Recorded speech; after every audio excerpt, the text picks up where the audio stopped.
The gentlewoman from Tennessee is recognized for 2 minutes. Thank you, Mr. Speaker, and I thank the gentleman from Virginia for his work, so consistently working on this issue of how we deal with the criminal illegal alien population and also with the sanctuary cities. I thank Mr. Hunter for the work that he has done on this bill.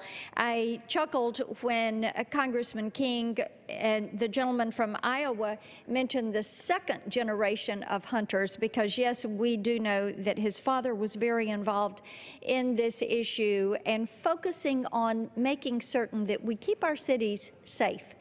You know, as we have this debate and as we look at these sanctuary city policies that certain counties and cities and states have exercised, we've come to realize that through the years, every state's become a border state and every town a border town, because of the criminal illegal alien population that will gravitate to these sanctuary cities. Los Angeles was the first sanctuary city in 1979. And you know, we hear people say, oh, this is an issue that's been around for a long time.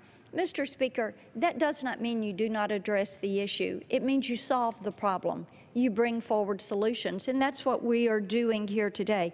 The U.S. Sentencing Commission recently released some data that I think is instructive to this debate. Illegal aliens accounted for almost 75% of federal sentences for drug possessions and made up more than a third of all federal sentences in 2014. That is why we are dealing with this issue.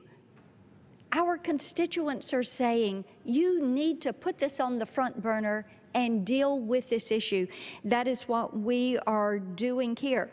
Look at the state of Texas. I just recently read these stats from them. Texas Department of Public Service released a report. Bob, another minute. At this time, I'm pleased to yield an additional minute to the gentleman from Tennessee. The gentlewoman from Tennessee is recognized for an additional minute. In Texas, the Department of Public Safety released a report that between 2008 and 2014, foreign aliens committed over 600,000 crimes and almost 3,000 murders in the state of Texas. That is the reason that we come here to address this issue. You know, Mr. Speaker, the crime rate from illegal aliens in this country should be zero. It should be zero, because it should not be tolerated. With that, I thank the gentleman for yielding the extra time, and I yield back the balance of my time. The gentleman yields back the gentleman.